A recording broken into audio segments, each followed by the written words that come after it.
Who doesn't want to turn their mourning into gladness, to turn their ashes into beauty, right? Let's talk about how that is done from the Word of God.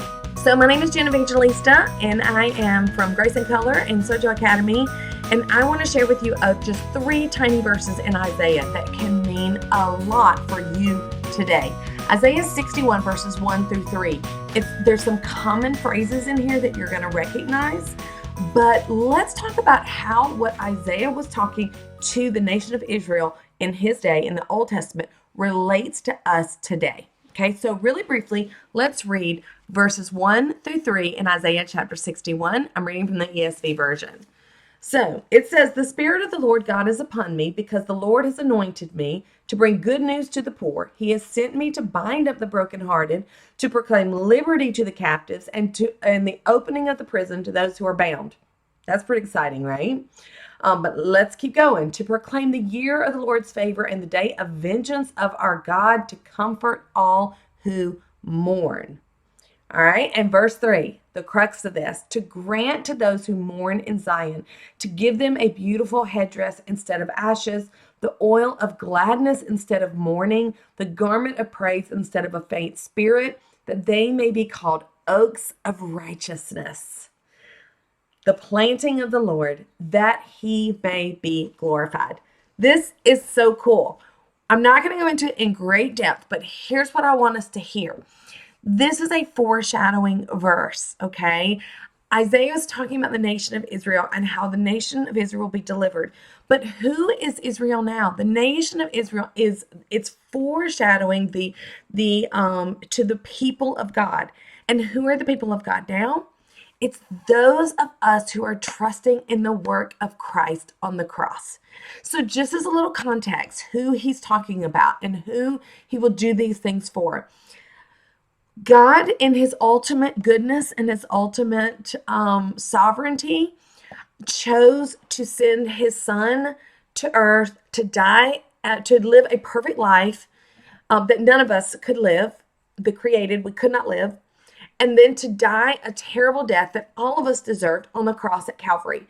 And in doing so, he took the sins that we have, he took that sin and he exchanged it for his righteousness.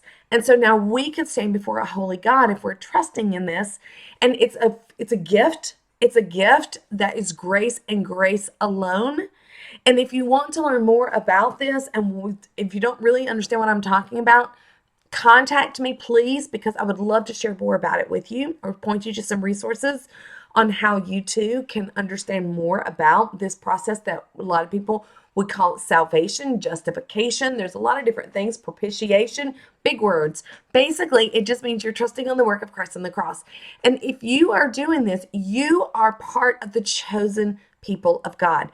And because of that, this verse means you.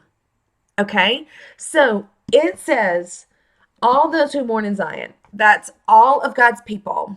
Okay? We are currently in a period, a difficult time in history, in our lives, really, on the earth in general. It's difficult. This is not new. This is not a new thing. This is something that's been going on since the fall of Adam. But we are in a time of mourning. Okay? And what this says is that we will be given a beautiful headdress instead of our mourning. So this is a cultural reference. They would have, when they mourned, they had things on their head. They had certain oils on their head and ashes, the ashes on their forehead to represent the mourning. But what he's saying is that he will take that mourning away. He will take that pain away and dry all the tears. And in doing so, he will place on our heads the oil of gladness and the beauty of a beautiful adorned headdress instead. Okay? And then it says that we will get the garment of praise instead of a faint spirit. How many of you, me, okay, suffer from a faint spirit? What does that mean? We're just weak. I feel tired. I feel weak. I feel defeated often in this world. I really, really do. And that makes me, it makes me anxious and it makes me sad. And what I can take from this verse is that I can have the garment of praise placed on me. I can praise in spite of my weak spirit, right? I can choose to honor God and to praise God in spite of how I actually feel. And then it says the oil of gladness instead of mourning, the garment of praise instead of a faint spirit, that they may be called oaks of righteousness. Okay, this is really, really important. An oak tree produces fruit. It's visible from all around. It is vibrant. It has deep roots, right? Look at Psalm 1:3. It has deep roots. We are called to be the oaks of righteousness, not our righteousness, not my righteousness, but the righteousness that I was given on that cross. Remember, I was traded my sin for Christ's righteousness. And because of that, I can now stand firm. I can stand and be an oak of righteousness. And what is the purpose of that? If I keep moving just a little bit further along in this passage, what is the purpose of me being that oak of righteousness? Is it to say how great I am and how, look at me, I am so righteous? No. The very next phrase says that he may be glorified. The purpose of my life is to glorify God. And in doing so, I am satisfied. Right? So this is telling me that all these things are not only possible. Isaiah is using cultural references to share with the people of Israel what will be done for them. And this is a foreshadowing of what has been done for us on the cross. And one day we will stand before Christ if we're trusting this. We will stand before God if we're trusting in this. And all of the mourning, all of the tears, all of the pain, all of the suffering, all of the anxiety, all of the depression, all of the struggles that we face day in and day out, every last bit of it will fall away. And we will be given the oil of gladness. And we will have beauty that comes from these ashes. And that is what I hold on to. And that is what I grab onto. That is what I sometimes I forget.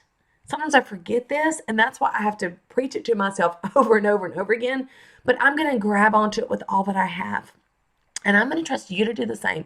I'm going to ask you, if you don't know what this means to trust in Christ and his work on the cross, contact me or a believer that you know. Contact someone, contact a church near you. Understand a little bit more about this.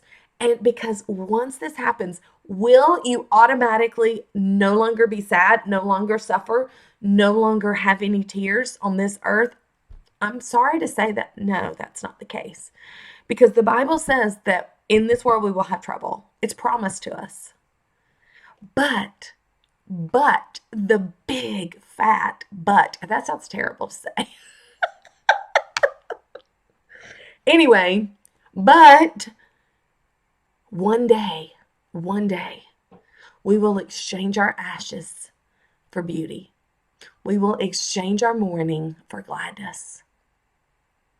And we will be one and whole and perfect and joyous. And we will glorify God and be ultimately satisfied. So this verse here, these 3 verses, I encourage you to read them. Read them over and over again. Study them if you want to. Find ways to get them into your heart. Be reminded day in and day out of this.